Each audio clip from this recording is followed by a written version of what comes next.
بلکہ آج ہمارے درمیان ایک ایسی شخصیت موجود ہے کہ جن کو بلانے سے پہلے میں یہاں پہ ایک اعتراف کرتا جاؤں کہ بہت سی محافل میں بات کرنے کا موقع ملتا رہتا ہے، بہت سی جگہوں پہ بلا تکلف بولنے کا موقع ملتا رہتا ہے، مگر آج بولتے ہوئے میں خاصا خوفزدہ ہوں، کیونکہ ہمارے درمیان اس خطے کے دنیا ادب کے ایک ایسے نامور محقق، نقاد، شاعر، ادیب اور استاد موجود ہیں جنہوں نے نہ صرف دنیا ادب میں، دنیا تحقیق میں، دنیا نقد میں اپنے فکر کے ذریعے سے، اپنی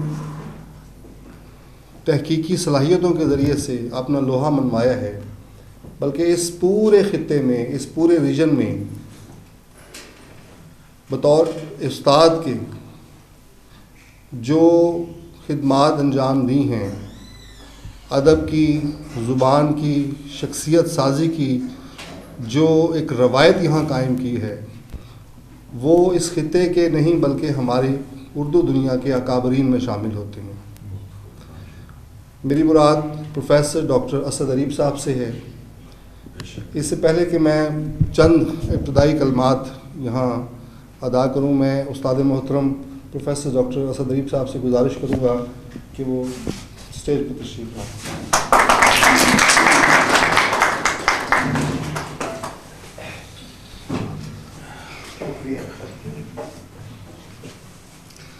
ڈاکٹر صاحب سے میرے 3 تعارف ہیں، جس کا علم ان میں سے شاید ایک کا علم ڈاکٹر صاحب کو ہوگا اور 2 کے بارے میں خود جانتا ہوں۔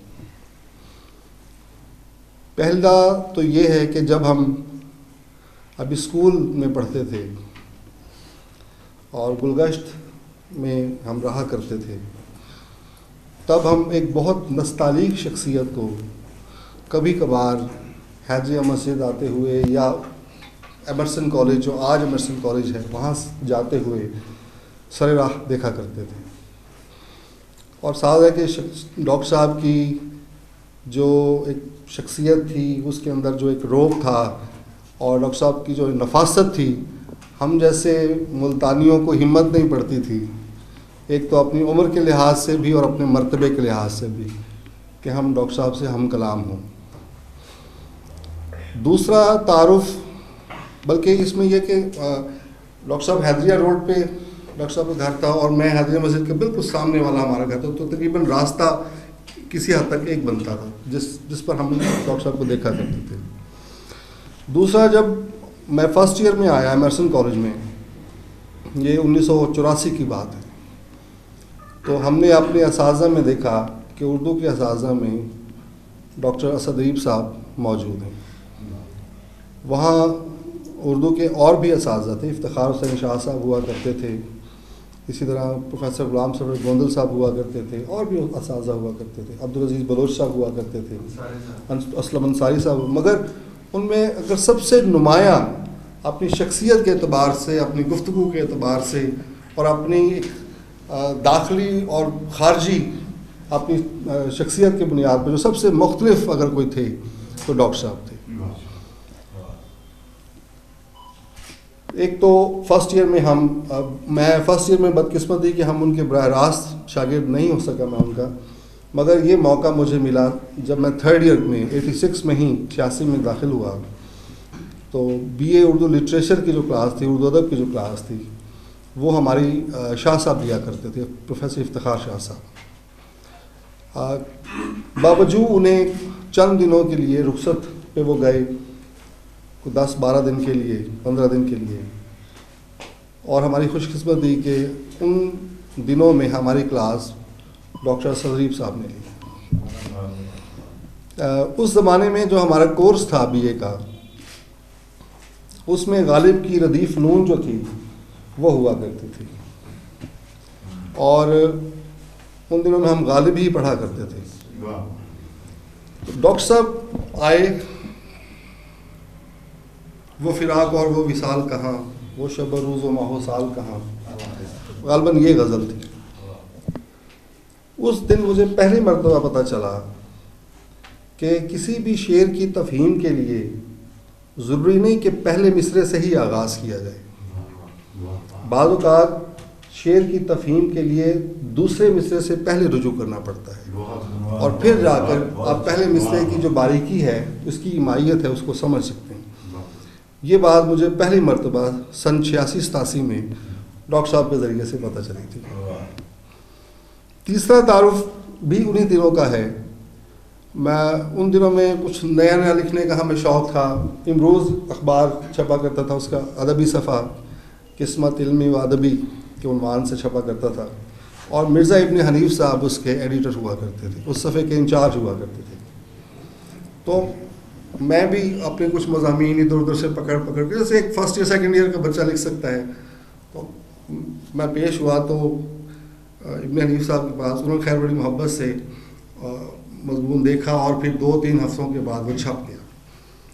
اور پہلی مرتبہ جب کوئی ایک طالب علم، ایک بچہ اپنا نام دیکھتا ہے اخبار میں، تو آپ اندازہ کر سکتے ہیں اس کی کتنی خوشی اس کو ہوتی ہوگی.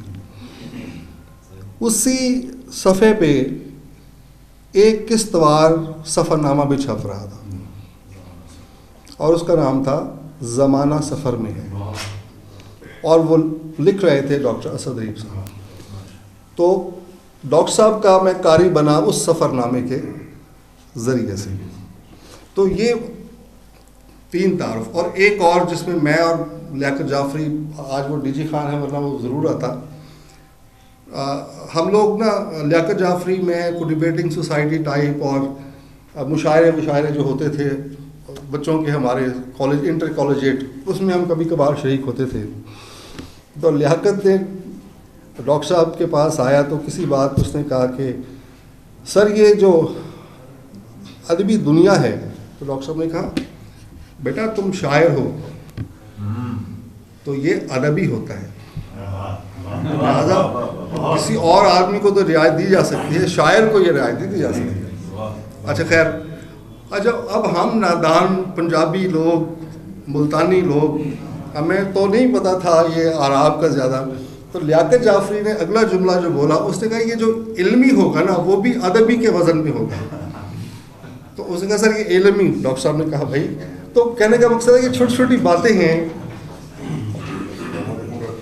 جو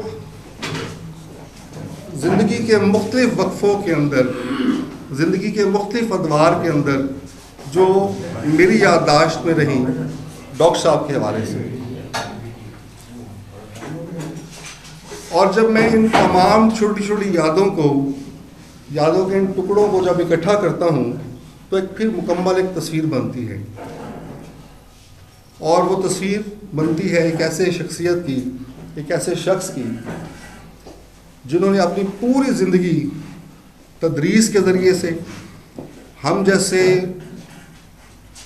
ادب ناشناسوں کو پڑھنے کی طرف راغب کیا. ہمیں بولنے کی جو آج تھوڑا بہت ہم بول لیتے ہیں، اس میں ڈاکٹر صاحب کی کنٹریبیوشن 100% ہے. انہوں نے ہمیں بتایا کہ لفظ کی تہذیب کیا ہوتی ہے، انہوں نے ہمیں بتایا کہ ادب کی تہذیب کیا ہوتی ہے، انہوں نے ہمیں بتایا کہ ایک محفل کے آداب کیا ہوتے ہیں. انہوں نے ہمیں، اور یہ چھوٹی چھوٹی باتیں ہیں جو چھوٹے چھوٹے واقعات سے منسلک ہیں. جب ہم ان واقعات کو جمع کرتے ہیں تو ایک بھرپور شخصیت، ایک قدآور شخصیت بن کر ہمارے سامنے پروفیسر ڈاکٹر اسد ریب صاحب کی تصویر مکمل ہوتی ہے. وہ زمانہ ایسا تھا جس میں انسان کو، جوانی کا زمانہ تھا، تو انسان کو شاید اپنا شعور بھی نہیں ہوتا.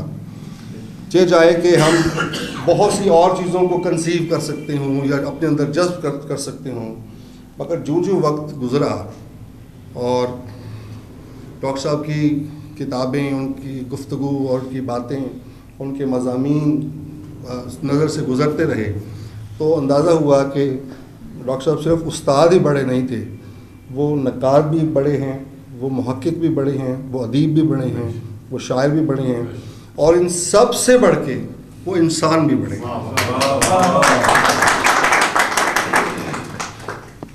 میرے سامنے ڈاکٹر صاحب کی کتابوں کی ایک طویل فہرست ہے، جس میں نقد انیس بھی ہے، ارشاد العریب بھی ہے، لغات العضا بھی ہے، زمانہ سفر میں ہے، کنجراب سے دیوار چین، میرا فرمایا ہوا، تہذیب غم، اردو مرثیے کی سرگزشت، مرثیے کے نئے صنعتگر، دو حرف دعا وغیرہ بہت سی کتابیں ہیں ڈاکٹر صاحب کی، جو سفر نامے بھی ہیں، اس میں شاعری بھی ہے، تحقیق بھی ہے، اور اس میں انیس شناسی اور مرثیہ شناسی کا ایک بہت غالب حصہ جو ہے اس میں موجود ہے۔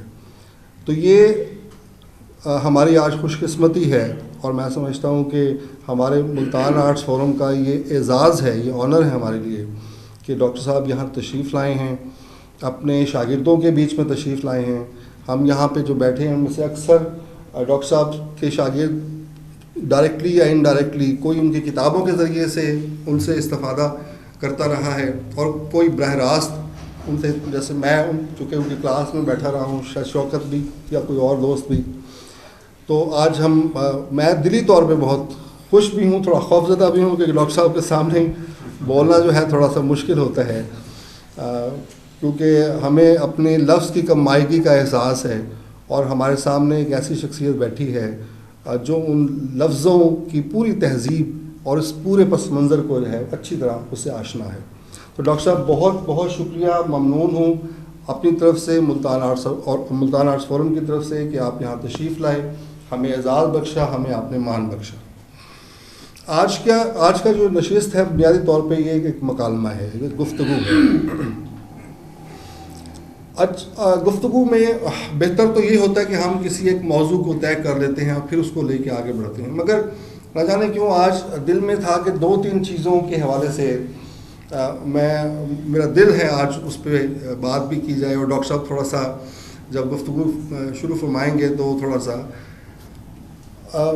سر کے بارے میں پتہ نہیں کیوں ایک خواہش ہے کہ تھوڑا سا ہمیں اپنی زندگی کے کچھ حالات کے بارے میں، اپنے ابتدائی زندگی یا اپنے طالب علمانہ زندگی، پھر بطور استاد کے آپ کہاں رہے اور یہاں تک کا سفر، اور اس پورے سفر کے اندر آپ نے زندگی کو کس طرح دیکھا، زندگی کو کس طرح پایا، زندگی کیا ہے آپ کے نزدیک، اور پھر اس سے ہی اگلا سوال کہ بطور ایک ادیب کے، بطور ایک شاعر کے، بطور ایک محقق کے، آپ ادب کو کیسا پاتے ہیں، آپ کا تصور ادب آپ کے ذہن میں کس طرح بنتا ہے۔ یہ اگرچہ میں اپنی طرف سے چھوٹے چھوٹے سوالات پوچھ رہا ہوں، مگر اس میں ہر سوال کے لیے ایک طویل نشست جو ہے وہ درکار ہے، یہ مجھے اس بات کا ادراک ہے۔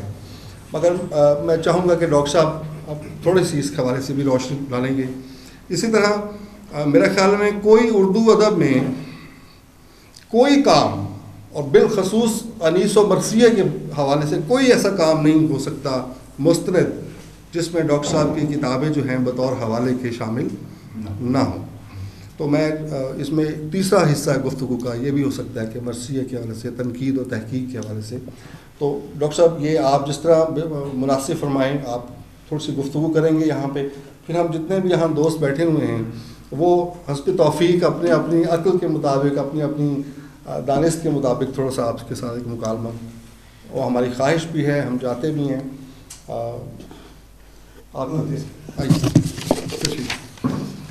اگر آپ سر بیٹھ کے مناسب سمجھیں۔ ارے صاحب یہاں ٹھیک ہے۔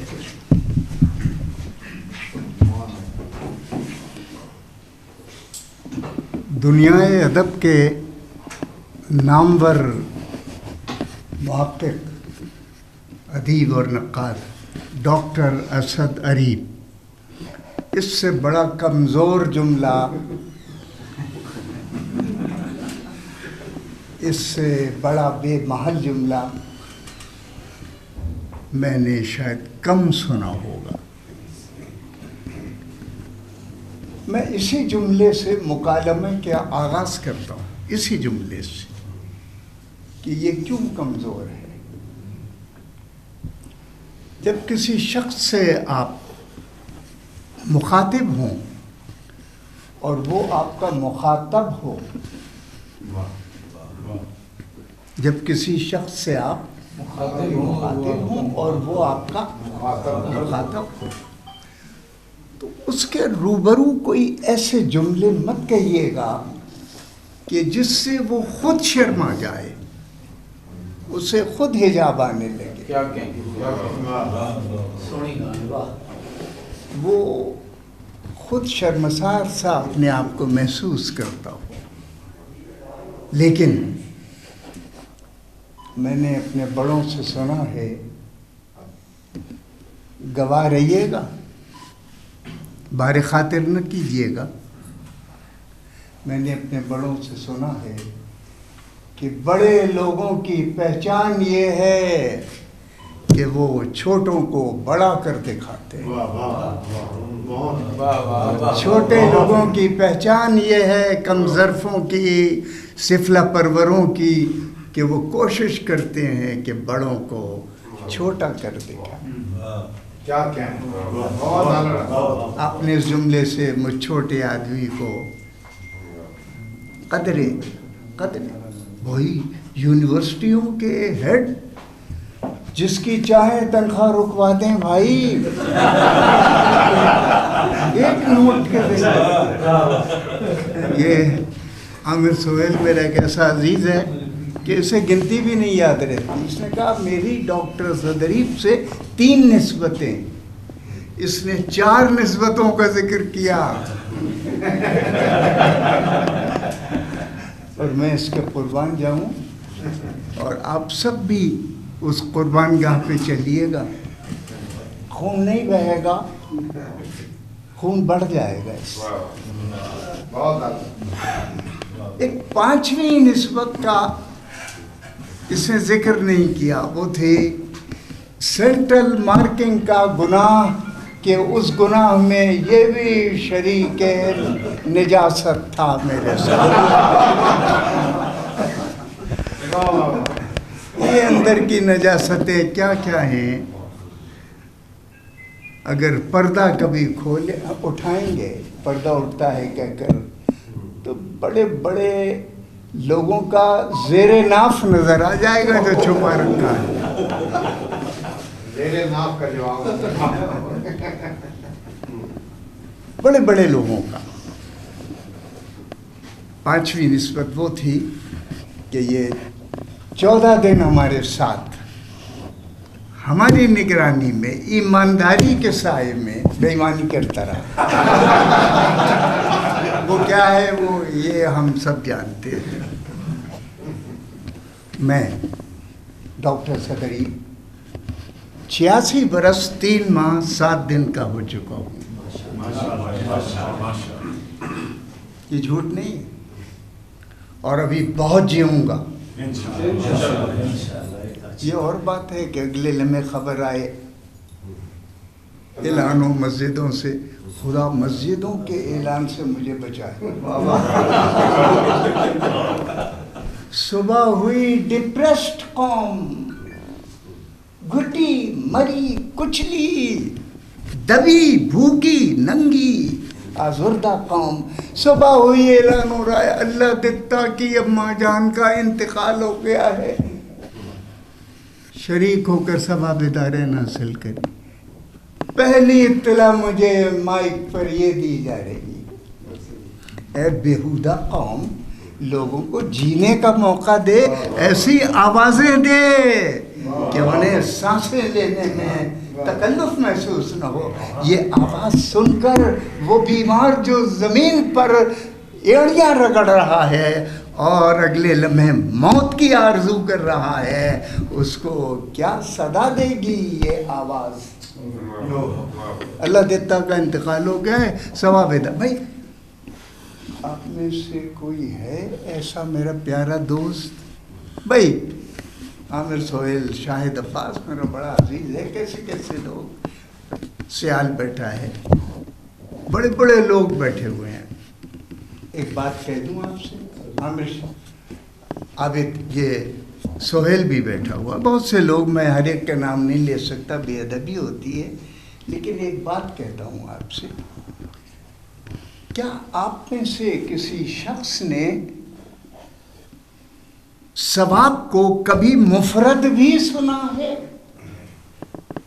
بھائی بڑا مشکل لفظ بول رہا ہوں، لیکن آپ سب چہیتے ہیں. انہوں نے پنجابی اور سرائکی کی بات کی. بھائی اب کوئی لکھنؤ و دلی نہیں ہے، ملتان مرکز اردو ہے. یہ سب جنوبی پنجاب کی ماں کے بیٹے بیٹھے ہوئے ہیں. جنوبی پنجاب کی زمین کے فرزند ہیں. ان میں بہت کم ہوں گے میری طرح کے جن کا رشتہ یا سرے رشتہ یو پی سے ہوگا, دلی اور لکھنؤ سے ہوگا. بھائی اصل آپ ہیں, نقل وہ ہیں جو بعد میں آئیں گے. میں بتاؤں گا کہ میں کیا کہہ رہا ہوں. میری بعض باتیں ہفتے کے بعد سمجھ میں آتی ہیں, مہینے کے بعد, اور بعض ایک مدت گزار کے سمجھ میں آتی ہیں. میں عرض کر رہا تھا کہ یہ جو ثواب کا لفظ ہے, کبھی کسی نے مفرد بھی سنا ہے؟ بھائی یہ مفرد کیا چیز ہوتی ہے؟ ایک ثواب حاصل کریں, دار یعنی ایک عالم کا نہیں, دارین وہ اور یہ, این اور آن, موجود اور غائب, یہاں اور وہاں, یہ زمانہ اور اگلے اربوں زمانوں تک کا ثواب دارین حاصل کرے. ثواب حاصل کرنا کسی نے سنا ہے؟ بھول گئے لوگ ثواب حاصل کریں. ثواب لفظوں کے اشرافیہ. بھائی بات ہو, برا تو نہیں مانی کہ جوان میرے دوست مجھ سے زیادہ پڑھے لکھے اور صاحب درک لوگ ہیں. اشرافیہ, کالا دھن کرنے والے لوگ اشرافیہ. ایک ہی خاندان کے لوگ مسند حکومت پہ باپ بیٹا بھتیجا بیٹی بھانجا نواسا نواسی پیارا سمدھی سالہ بیٹھے ہوئے ہیں. اشرافیہ.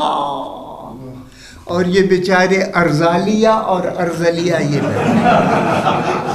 کیا ہے, کیا ٹرمینالوجی استعمال کر رہے ہیں. بھائی کوئی کھڑا ہو, کوئی پریس کانفرنس کی کوئی ضرورت نہیں پڑے گی, آپ جو چاہیں کہیں, لیکن ریاست, حکومت, قوم, ملت اور وطن کے حق میں بولیں. یہ مذہبی نفرتیں, مسلکی نفرتیں, یہ کافر ہے, یہ ہندو ہے, یہ وہ ہے, یہ ہے وہ. بھائی کہاں پہنچ گئے ہو؟ جہالت کے تمہاری تو انتہا یہ ہے کہ تم کھمبے پہ چڑھ کے کہتے ہو تاریں سیدھی کرنے والے تار پہ چڑھ رہے ہیں, پردہ کرنے والے پردہ کر لو. یہ قوم ہے بھائی, اسٹیٹس ہے اس قوم کا. اور بھاولپور روڈ پر ایک آدمی ریوالور لیے ہوئے ہے, ایک آدمی کی جیب سے پیسے چھین رہا ہے. وہ پردہ کروا لو پردہ کر لو والا آدمی پاس سے گزر جاتا ہے کہ مجھے پرائی میں اپنا پیر اڑانے کی کیا ضرورت ہے, وہ منہ ادھر کر کے چلا جائے گا. یہ بے حس معاشرے کا فرد آپ ٹھیک کر سکتے ہیں. آپ میں کوئی سیاستدان نہیں, سب یا استاد ہیں یا طلب علم کے والا دیوانے مستانے ہیں, اور عمر کا کوئی تقاضا نہیں, عمر کوئی چیز نہیں ہو سکتی.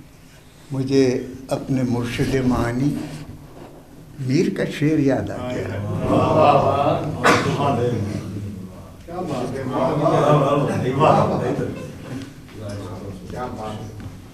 میں نے حرز جام بنایا ہے, دستاویز بیاض یاد پر اپنی لکھا ہوا ہے.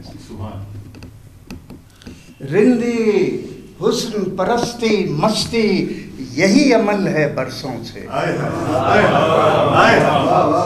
رندی حسن پرستی مستی یہی عمل ہے برسوں سے. پیر کبیر ہوئے تو کیا ہے, چھوٹے ہیں معمول کوئی. ہم گھبرائیے مت, عمروں کی دیواروں کو گرا دیجئے. یہ چھتیں بے معنی ہیں سماج کے دباؤ کی, انہیں ٹھوکر سے ہم زدہ کر دیجئے, اڑا دیجئے, اوپر نکل آئیے. میں نے کہاں سے سیکھا؟ میری پہلی تعلیم مولوی عین اللہ شاہ کابلی کے مدرسے میں 1941 سے شروع ہوتی ہے.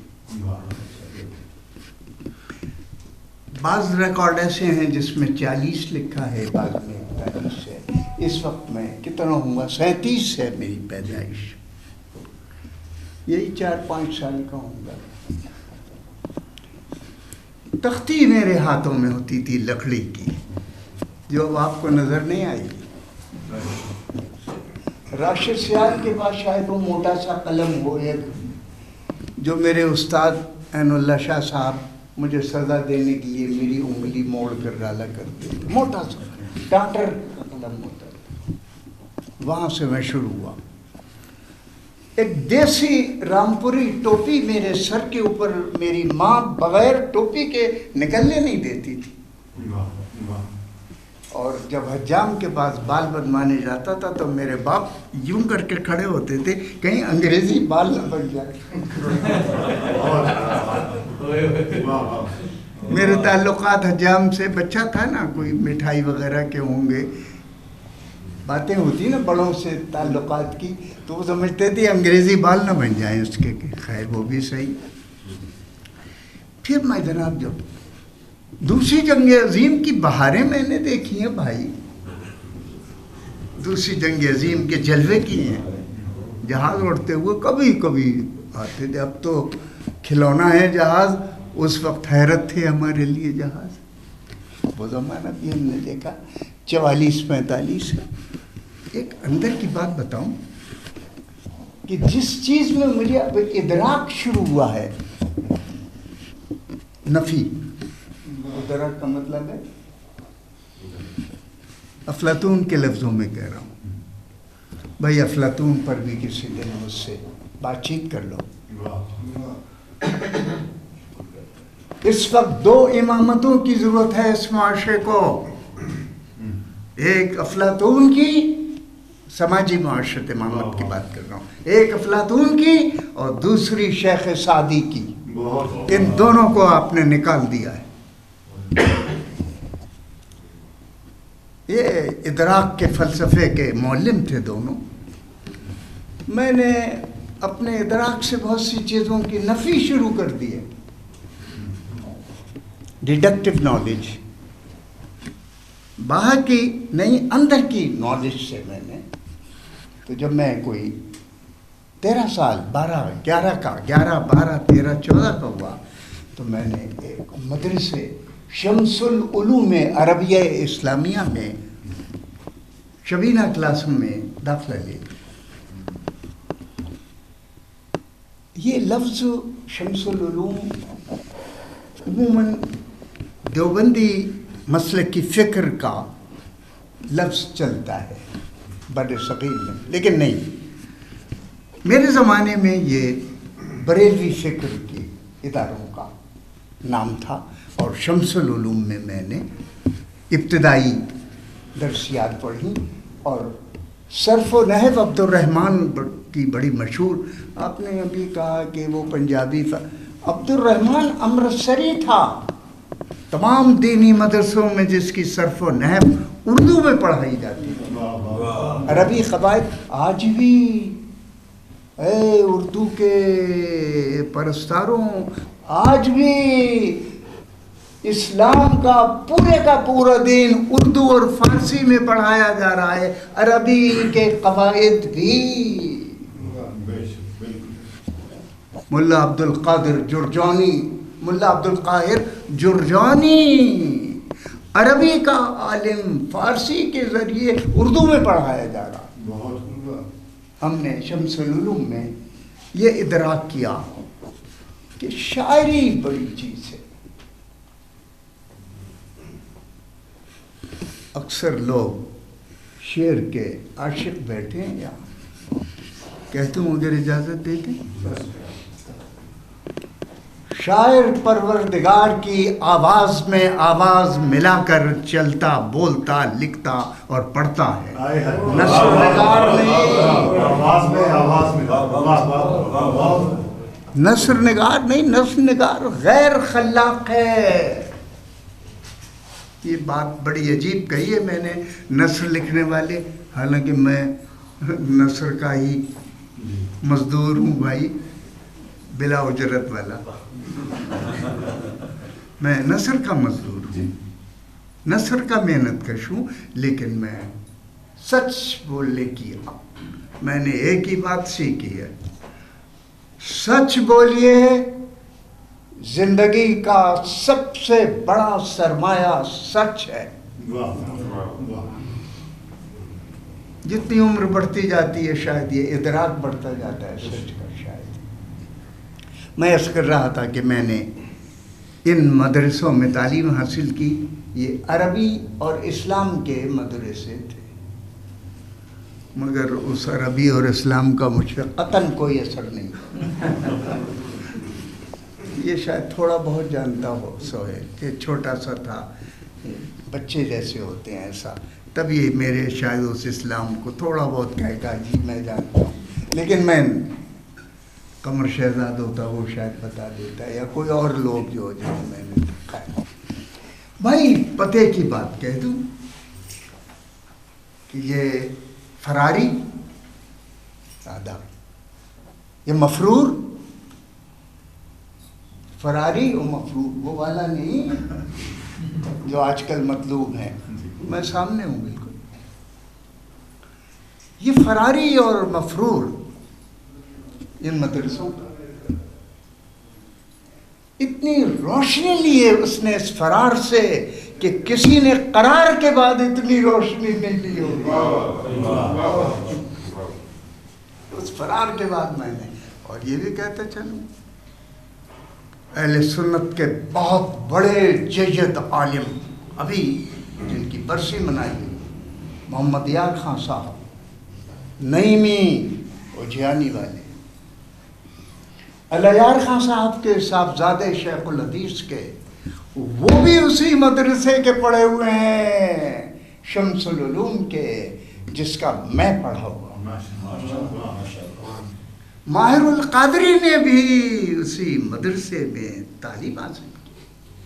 شیخ کس کس کا نام لوں، مولانا شیخ الحدیث عبد الحامد قادری بدایونی، جامعہ اسلامیہ کے پرنسپل، مسلم لیگ کے بہت بڑے لیڈر عبد الحامد بدایونی صاحب، قائد اعظم کے ساتھی، وہ بھی شمس العلوم کے پڑھے ہوئے ہیں.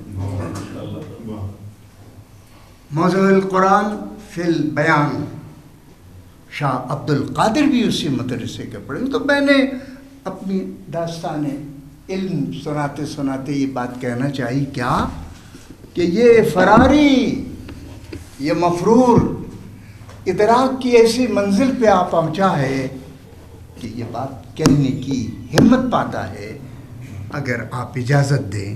کیا کہ انسان کا سب سے بڑا مذہب انسانیت ہے. نہیں سنیں گے آپ نہیں سنیں گے. سب سے بڑا مسلک انسان کا انسانیت ہے. والارض وضعها للانام، اور ہم نے زمین مخلوقات کے لیے پیدا کی ہے. بھائی بھولے مسلمانوں، تمہارے لیے نہیں پیدا کی، وہاں لکھا ہو تمہارے لیے پیدا کی.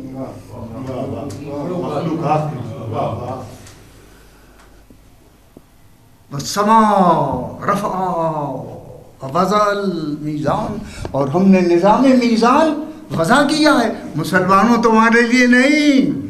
پوری اس ٹیکسٹ کا مطالعہ کرتے جائیے. خلق الانسان من صلصال کالفخار، ہم نے اس انسان کو کھنکھناتی مٹی سے پیدا کیا. مسلمان کو نہیں بھائی، انسان. وہ فخر کر رہا ہے انسان کے جنم پر، اس کو تم نے بھلا دیا اور تم کوارٹر میں آ گئے، چھوٹے سے ایک مرلے کے کوارٹر میں آ گئے، اور تم نے ایکڑوں کے پھیلی ہوئی سلطنت کو بھلا دیا. تمہارا یہی انجام ہونا چاہیے. تم اسلام کی پاسبانی اللہ کے گھر کے قریب ہو کر اس عمارت کے جھنڈے کے نیچے کر رہے ہو جسے بادشاہی کہتے ہیں، سلطانی کہتے ہیں، خاندانی حکومت کہتے ہیں، اور اسلام کی پاسبانی تم کر رہے ہو. واہ کیا بات. تم کر کون ہو تم بھائی؟ جھوٹ بولنے والی قوم ہے. کوئی قانون اسلام کے خلاف اور سنت کے خلاف نہیں بنے گا. میں ایک اخبار روز پڑھتا ہوں، سود کے خلاف مہم ہوگی اور ہمیں اطلاع دو کہاں سود لیا جا رہا ہے. بھائی سب سے پہلی اطلاع آپ کو حکومت پاکستان کی دینا چاہتا ہوں. اس کی گردن دبوچیں. IMF سے سود پر قرضہ لے رہی ہے یا مفت لے رہی ہے؟ پہلے اسے پکڑو. یہ کیا ہے؟ بغیر قرضے کے کوئی قوم نہیں جی سکتی جو ترقی پذیر قوم ہے. اے بے شرم اور بے لحاظ اور بے حجاب آنکھوں والی قوم، قرضہ لے کر اعلان کر رہی ہے کہ ہم کامیاب ہو گئے. واہ بھائی واہ، کیا قربانی کا منظر ہے. قرضہ لے لیا ہے ہم نے سود پر اور ہم کامیاب ہو گئے، ہمارے نمبر بڑھ گئے. شرم سے ڈوب مرو اے جوانوں. تم اس قوم کے فرد ہو جسے زمین میں ہونا چاہیے، تم ابھی اوپر کیوں ہو؟ میں نے ان مدرسوں میں تعلیم پا کر فرار ہو کر یہ باتیں حاصل کی ہیں کہ میں ادراک پڑھوں. اور چند منٹ اور اس بے وزن جملے کے بعد دنیائے ادب کے نامور ادیب محقق اور نقاد پروفیسر ڈاکٹر صدری، اس سے بڑا جھوٹا جملہ، کمزور جملہ، ناتواں جملہ. لیکن میں نے کہا کہ میں نے سنا ہے کہ بڑے آدمی کی پہچان ہے بڑے آدمیوں کی کہ وہ چھوٹوں کو بڑا کرتے ہیں. تو مجھے شاید ان میرے بڑوں نے جو بظاہر چھوٹے لگ رہے ہیں بڑا کرنے کی کوشش کی ہے، یعنی میں بڑا ہو گیا ہوں. قبول ہے یہ. اور تیسری بات جو دو میں نے کی اپنے بارے میں، مدرسے کی ابتدائی تعلیم. تیسری، عزیزان گرامی، ایک بات کا خیال رکھیے، کسی آدمی کی کتابیں لکھی ہوئی ہونا کہ اس نے کتابیں لکھی ہیں بڑی. بھائی کتابیں لکھنا تو دولت جس کے پاس ہے کتابیں چھپوا لے. بے معنی جملے، بے خیال عبارتیں، بے وزن شعر، مکروہ جملے، کمزور نثر، کتابیں لکھوا دے. شعر جس سے میرا خیال ہے رتی کے بھاؤ بھی کوئی نہ خریدے ایسے شعر. کتابیں لکھ رہے ہیں آپ. بھائی کتابیں نہ لکھی ہوں، شعر اچھا کہتے ہوں، لوگ یاد رکھیں گے. یہ کیا فضیلت ہے کہ یہ وہ ڈاکٹر اسد صاحب تشریف لا رہے ہیں، ان کی 37 کتابیں ہیں. بھائی ڈوب بنے ہیں ڈاکٹر اسد. کچھ نئی بات کیا کہی ہے انہوں نے؟ نئی بات کیا کہی ہے؟ انہوں نے دوسروں کے چبے ہوئے نوالے چبائے ہیں. یہ کیا ہے؟ عامر سہیل ایک بہت بڑے ادارے کا سربراہ ہے، یہ جانتا ہے اردو ادب کا معیار گر رہا ہے. زبان نہیں پڑھتے لوگ. زبان دلی، لکھنؤ، لاہور کا تعلق نہیں ہے، ملتان کا. زبان کا تعلق ہے تربیت سے، علم کا تعلق طلب سے ہے. ہمارے استاد کا عالم یہ ہے کہ ادھر سے اردو کی 22 گریڈ کی ٹوپی لگاتا ہے اور وہاں سے ریٹائر ہوتا ہے تو وہ 20 گریڈ کی سرائکی میں چلا جاتا ہے، 19 گریڈ کی پنجابی میں چلا جاتا ہے. یہ کیا اسٹیٹس ہے بھائی؟ نہیں، زبان کے ساتھ وابستگی کا یہ انداز ہونا چاہیے. کوئی جانتا ہے کہ پطرس بخاری استاد تھے انگریزی کے، لیکن پطرس بخاری ایک ادیب تھے. ان کے بہت سی کتابیں تھیں، بے شمار کتابیں. نہیں بھائی، مضامین کا ایک چھوٹا سا مجموعہ ہے. میرے پیارے شاعر غالب کی طرح چھوٹا سا دیوان، میر کی طرح اتنا بڑا دیوان نہیں ہے. کہ اس کمرے میں نہ سما آئی. پطرس ان کا نام ہے، پطرس بخاری، انگریزی کے استاد، پرنسپل، پشاور کے رہنے والے، سادات بخاری خاندان کے فرد، سب بے بانی باتیں ہیں. وہ ادیب ہیں اور مزاح نگاری کی امامت میں ان کا 12 اگر امامتیں ہوں تو ان میں تیسرا چوتھا نمبر. پطرس بخاری. تو وہ کیا لکھنؤ کے رہنے والے تھے؟ نہیں بھائی، وہ ادب کے چہیتے تھے. آپ ادب کے چہیتے بنیے. سب سے پہلے اردو کا استاد. مجھے بڑا افسوس ہوا. عامر سہیل، تعزیت پیش کرتا ہوں، بطور عزادار تعزیت پیش کرتا ہوں. میں اردو کے ایک استاد سے ملا. اس نے کہا کہ ڈاکٹر صاحب، میں آج کل مصحفی کا مطالعہ. میں نے کہا بھائی سننے والی خبر ہے، دبا کے رکھیے، چھپا کے لے جائیے، دکھائیے گا نہیں، چھپا کے رکھیے. یونیورسٹی کے پروفیسر، آپ کے معاصرین میں کس کا آپ مطالعہ کر رہے ہیں؟ مصحفی کا مطالعہ کر رہے ہیں. آج کل کیا دیکھ رہے ہیں آپ؟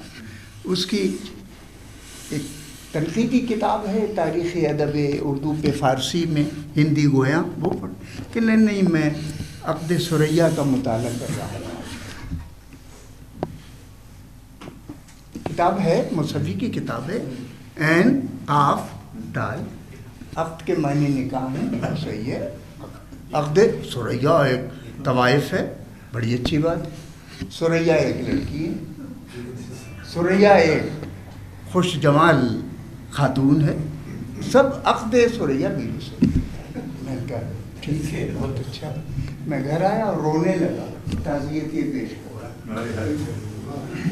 بھائی آج کا استاد جو کتاب پڑھا رہا ہے اس کے ٹائٹل کو نہیں جانتا کہ وہ لکھا کیا ہے.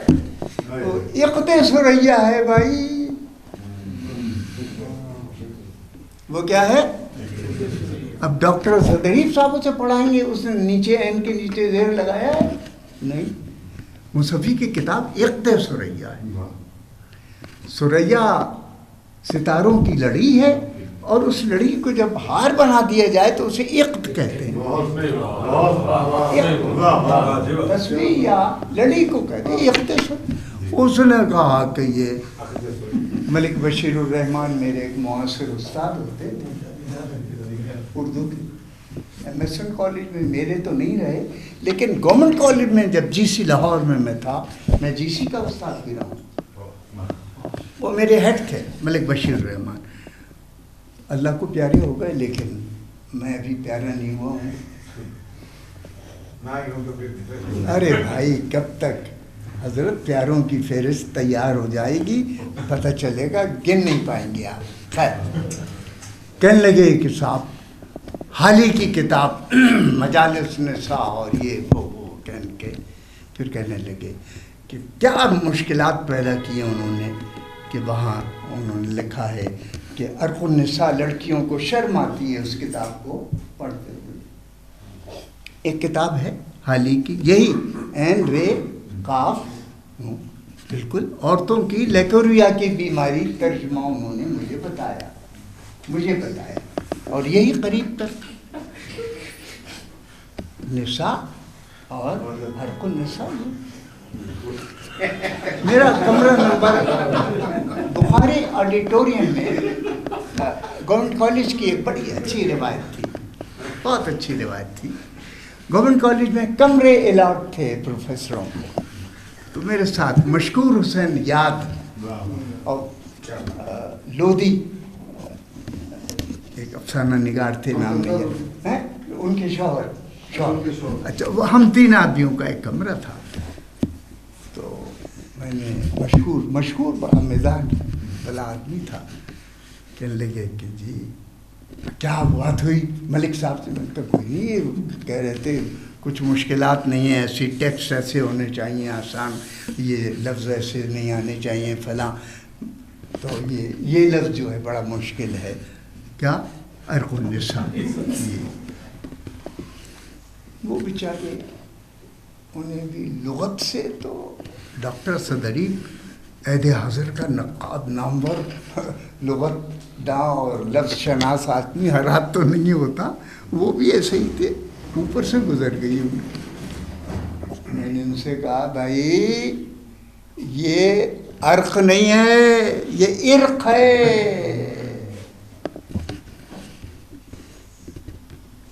حالی کی کتاب کا کیا نام ہے؟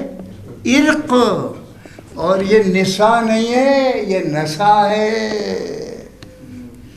عرق نساء، رگ ہے، عرق کہتے ہیں رگ کو، عرق عروق، اور نسا ایک رگ ہے شیاٹک جسے شیٹکا کہتے ہیں، وہ نسا ہے، ابھی آسان بات ہے، عرق نسا۔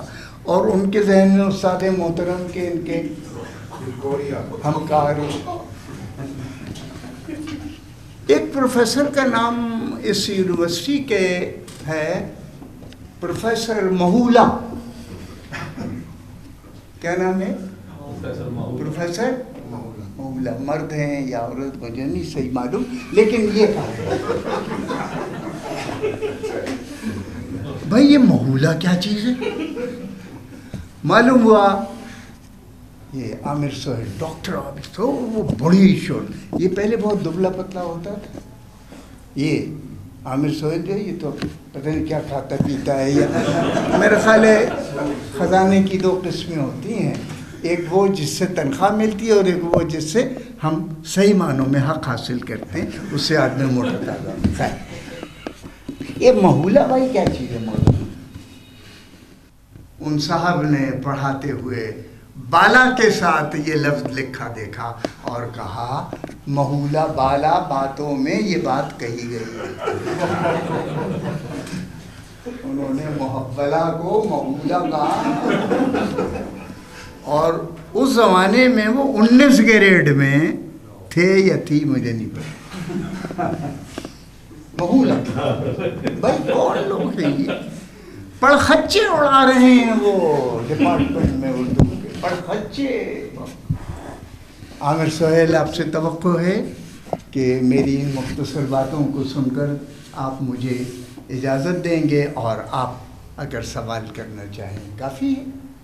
ہمارا تو کہ آپ بولتے جائیں ہم، ارے نہیں آئیے میں اس پہ بیٹھتا ہوں۔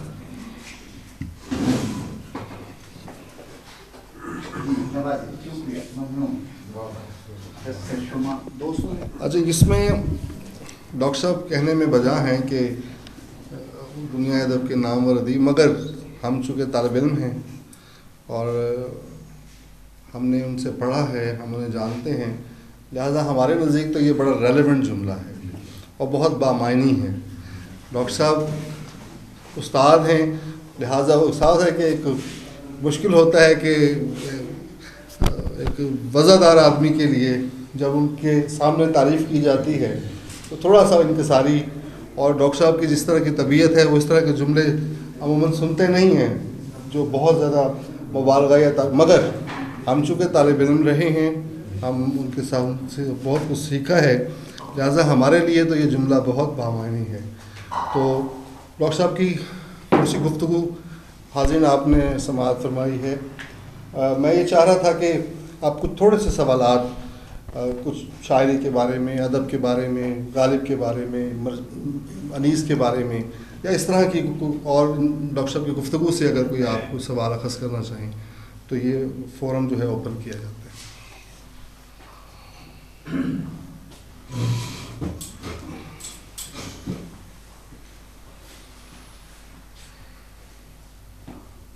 بولیے کچھ کہیے۔ مجال ہے سر، مجال ہے۔ ارے نہیں بھائی، یہ تعبیر مجال آپ ہی کو ہے۔ ڈاکٹر صاحب شاید سب سے کم آیا فرق میں ہی ہوں، تو میرا ظرف چھلک رہا ہے تو میں ہی آغاز کر دیتا ہوں۔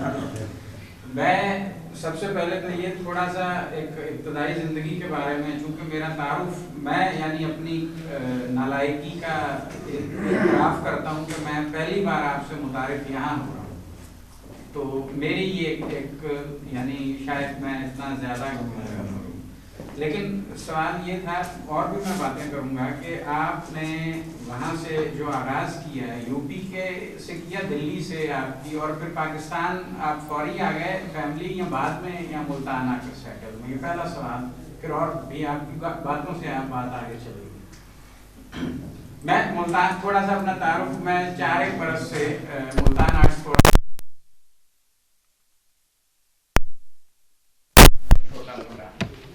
عرفان ذوالفقار میرا نام جی، میں یعنی، اور میری فارمل ایجوکیشن جسٹ میٹرک کی ہے، تو بس ایک چھوٹا موٹا تخلیقی سا رجحان ہے، ٹرینڈ ہے، تو وہ کچھ چیزیں پیش کر دیتا ہوں یہاں آ کر۔ یہ میرا انٹروڈکشن ہے۔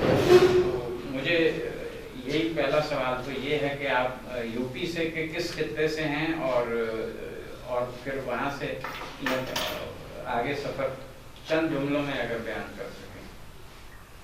میری نسبت جی بدایوں سے ہے، ٹھیک ہے، اور میں غالباً 14.5-15 سال کا تھا، صحیح، سن 50 کے آخر میں ٹھیک ہے، پاکستان آیا۔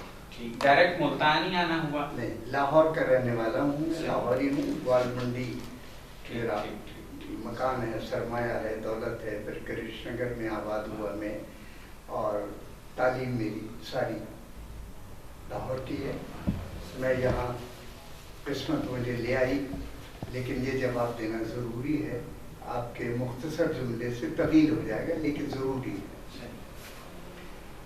ایمرسن کالج میں 1970 میں ایم اے کلاسز چل رہی تھیں، پوسٹ گریجویٹ کلاسز، لیکن پنجاب یونیورسٹی کو یہ اعتراض تھا کہ یہاں کوئی پی ایچ ڈی اور 20 گریڈ کا استاد نہیں ہے۔ 20 گریڈ ان کی شرائط ہے، روٹین انسپیکشن، 20 گریڈ کا استاد آ گیا، وہاں آ گیا صفدر امام صاحب، وہ آ گیا، پی ایچ ڈی کوئی نہیں، لہٰذا انہوں نے، میں صادق ایجٹ کالج میں پڑھا رہا تھا، تو ڈاکٹریٹ ہو گئی تھی میری، تو میں یہاں آ گیا 70 صحیح بھائی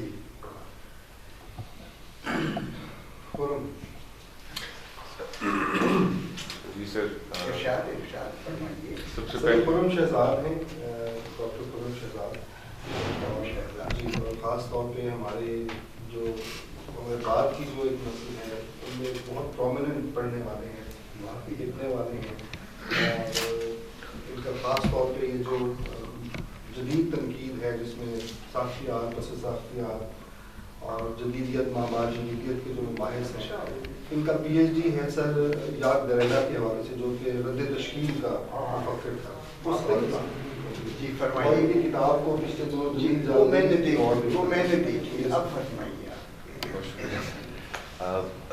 سب سے پہلے تو میں آغاز ایک ضمنی بات سے کرنا چاہوں گا کہ شکریہ ادا کرتا ہوں میں ملتان آرٹس فورم کا، ڈاکٹر عامر سہیل صاحب کا، ڈاکٹر مقبول گیلانی صاحب کا، کہ انہوں نے مجھے یہ فخر دیا کہ میں آئندہ نسلوں کو یہ کہہ سکوں کہ میں ڈاکٹر اسد ادیب صاحب سے بات سن چکا، کچھ نہ کچھ کہہ چکا، تو یہ ایک میرے لیے بڑی مجھے خوشی محسوس ہو رہی ہے۔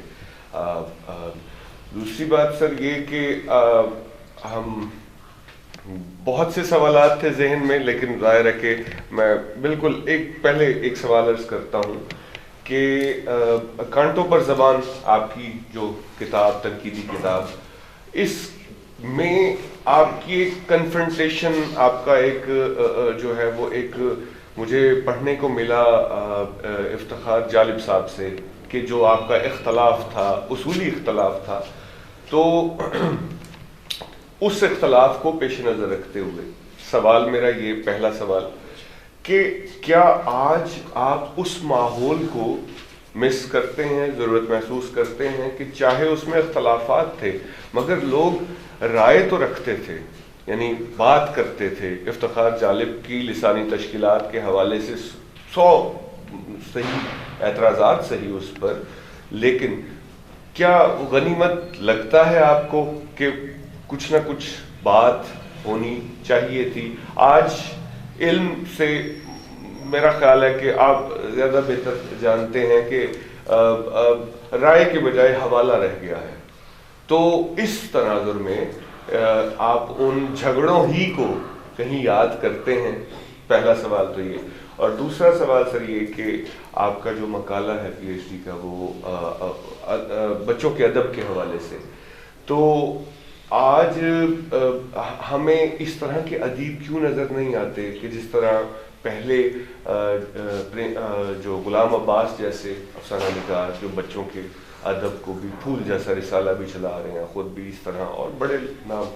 تو آج توجہ کیوں نہیں ہے لکھنے والوں کی، بڑے لکھنے والوں کی اس طرف بچوں کے ادب کے حوالے سے؟ تو یہ 2 سوالات ہیں. اور شکریہ. میرے خیال ہے کہ میں بالطبع استاد ہوں، کھڑے ہو کے جواب دوں.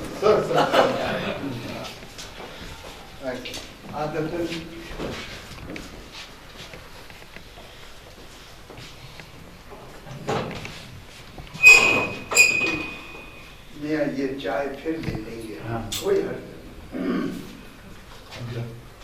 ہاں پھر مزہ کرنے کی گفتگو. انہیں کیش دے دیا کریں، بچوں کے بھی کام آئیں گے.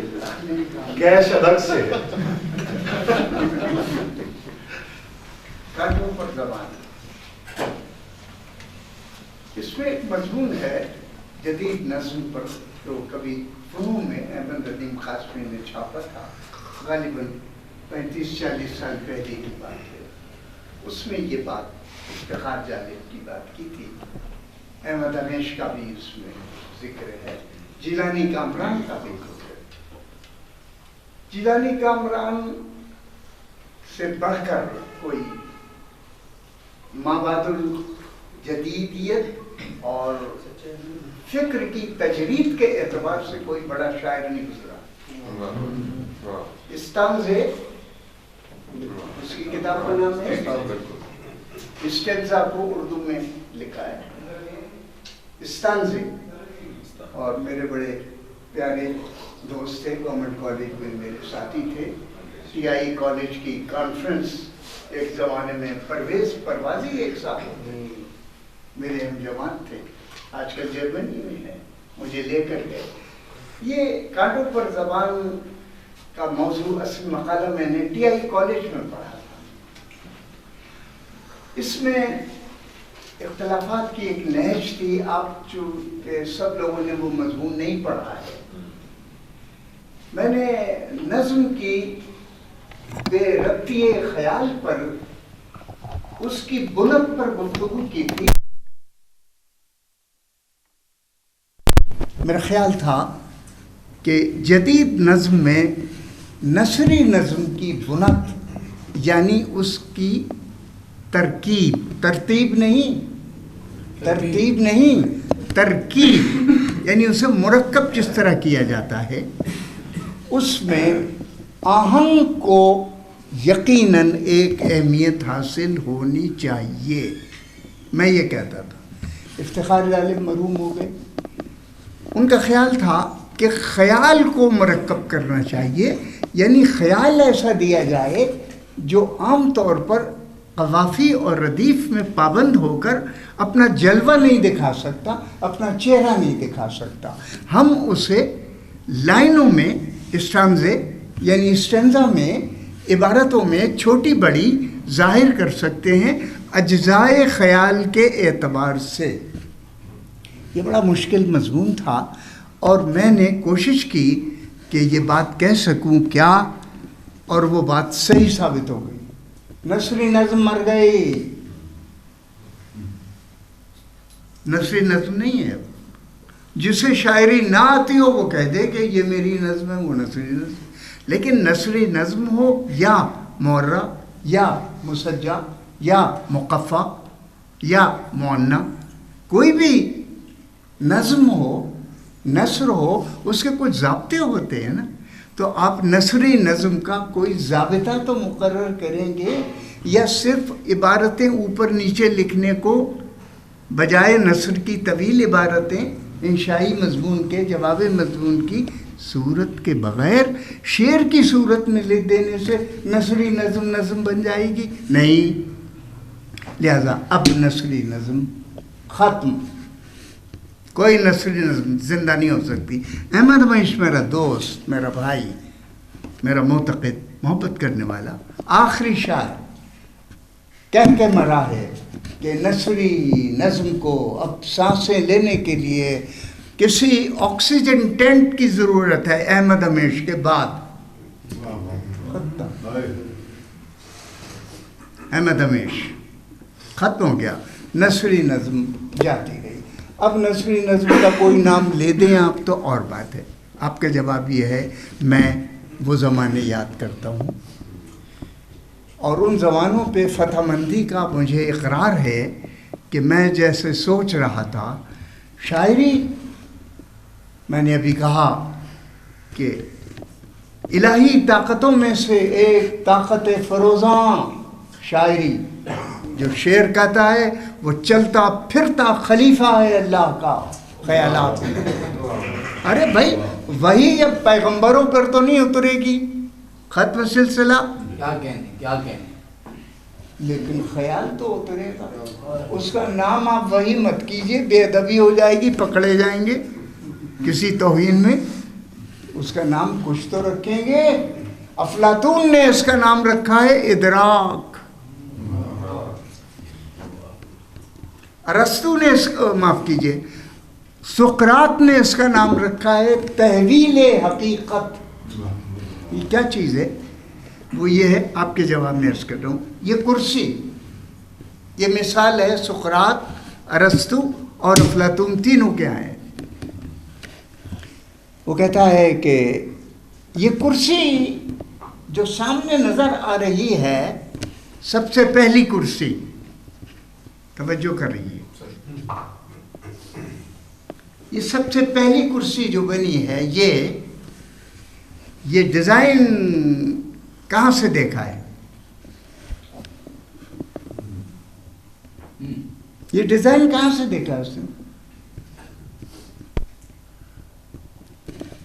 ارسطو جواب دیتا ہے اس کا کہ اس کا ڈیزائن یہاں تھا. ما بعد تجدید اسے کہتے ہیں، یعنی اوپر، تجدید سے بھی اوپر. وہ کہتا ہے کہ اس کرسی کا وجود اس خیال سے ہے جو اندر ہے، تب یہ کرسی باہر آئی ہے. اس کا مطلب ہے انسان کے وجود میں کائنات سمائی ہوئی ہے، خلق کی کائنات. یہ کرسی کیسے بن گئی بھائی؟ اب تمام باتوں کو سمیٹ کر میں کہتا ہوں یہ ادراک ہے. اندر سے بڑی نعمتیں پھیلی ریلی گیلی، جتنی بھی وسعتوں کے نام ہیں سب اندر ہیں موجود. وہاں سے ذخیرہ تھوڑا تھوڑا تھوڑا تھوڑا، اردو اور پنجابی میں قدیم میں چونا کہتے ہیں، ٹپک رہا ہے.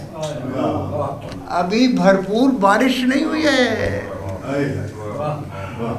یہاں سے ایک جگہ تھی لیلی پور گاؤں، میں بھائی ملتان کا عاشق ہوں، یاد رکھیے گا.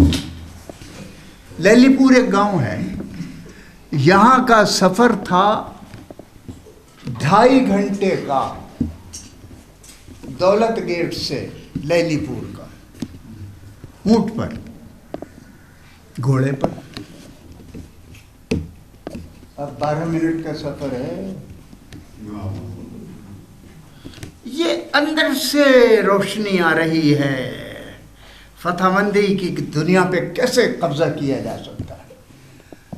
تو شاعری کے جو مصادر ہیں ان میں ایک مصدر ہے وہی الہام، خیال. یہ شاعروں کو بیچاروں کو، یہ اشرافیہ یہ ہیں جو پتھروں کے مکانوں میں رہتے ہیں. اشرافیہ یہ ہیں جو سائیکلوں موٹر سائیکلوں پہ دوڑ رہے ہیں.